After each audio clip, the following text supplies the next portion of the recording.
Welcome to the KUNA Fireside Chat. I'm Sam. And I'm Claire.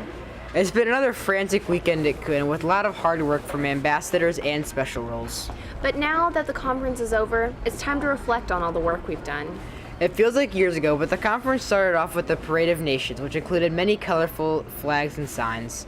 Then we transitioned to the Education Fair, where resolution sponsors displayed their resolutions on trifolds for all the ambassadors to preview before the committees and summits. Can you first state your bill and what your bill is about? Okay, our bill is it's for Uganda, and it's about abolishing human trafficking within the nation and within other nations that are suffering from the same issues. Even the most developed nations are suffering, and there are several victims of human trafficking, even within some of the larger places like the United States, UK, etc. Hi, I'm with Ella Jansen from Sacred Heart Academy. So would you like to explain your bill? So our bill is to create a committee within the UN to make sure that politically corrupt countries don't allow their leaders to overrun their term limits and to create more of a democracy. And how would you define a politically corrupt country? A politically corrupt country, and how I would define it, is a country who has a poverty population above 35%, or their government is jeopardizing the security of their citizens. Great, thank you. Also on Thursday evening, candidates campaigned for presiding officer. They used colorful business cards, trifolds, and campaign managers to help woo over the ambassadors to vote for them on Friday night. I'm with Lillian, Ashley, and Sophia. So who are you all going to vote for tomorrow night? Eva Large! Yeah! Woo! Hi, I'm here with Ben, candidate for presiding officer. So can you tell me about your three platforms? Yeah, my three platforms are aquatic life, affordable and clean energy, and stopping hunger. Gender equality, no poverty, and climate action. Education, clean water, and gender equality. Clean water, climate control, and gender equality. Gender equality, good health and well-being, and clean water and sanitation. Why good health and well-being? Partly because last summer I got the chance to visit Leogan, Haiti, a small village about 2 hours outside Port-au-Prince, and I primarily worked in a small clinic provided by the Raisin Foundation, which is a local organization of Leogan, and it was just really impactful to see the clinic, which is pretty much the only clinic in that village, for about a 2-hour drive. We're here with Sam Clark, a candidate for presiding officer. Why did you decide to run for a presiding officer position? Well, I really love KUNA, and I like a lot of the ways in which you can get involved with the Y Club and with other areas like that. And I really feel passionate about the issues that I'm advocating for, and I want to raise awareness for them. And I think KUNA is one of the best ways to do that, at least in Kentucky. Okay, so we're with Zaki, a candidate for presiding officer. So why did you want to be a candidate in the first place? I was forced to.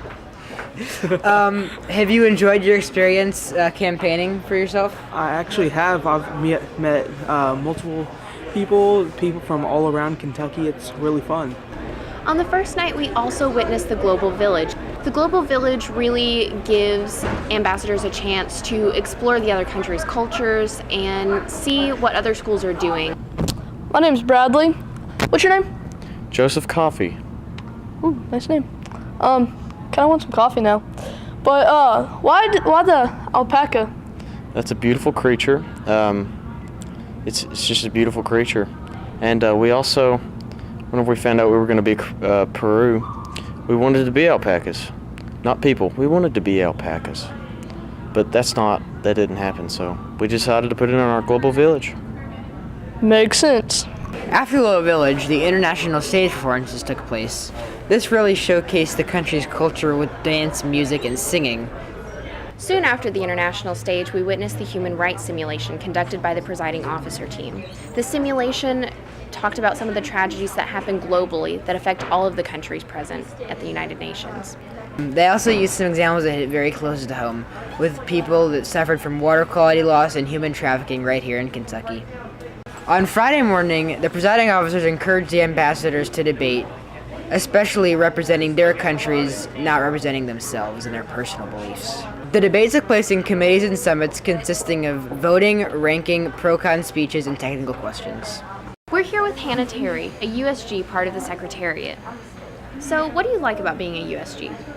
I really enjoyed getting to dive deeper into each resolution that I was assigned, so instead of just getting a broad, quick view of it, I really got the time before the conference started to dive in and learn a lot about the resolutions so I could be really informed during my debate. What do you wish other people knew about your program? We're a really new program. This is our first year, so a lot of people are confused when we get up to speak about what it means, what we've been doing, that we've actually researched all these resolutions. So I think it's important for people to know that we've put in a lot of work and research into and talked to the Secretary General a lot about these opinions. So what we're saying is not just something on a whim, it's something that's very thoroughly researched and talked about and discussed. Hi, I'm with Gabby Floro from Sacred Heart Academy. So what can you tell me about the Secretariat program?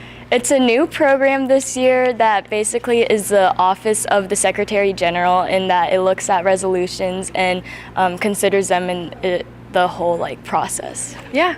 So what cabinets have you been to so far? I've been throughout all of the committees basically, but I represent the Department of Peacekeeping Operations, the UN Higher Commission for Refugees, and the Office of Disarmament Affairs.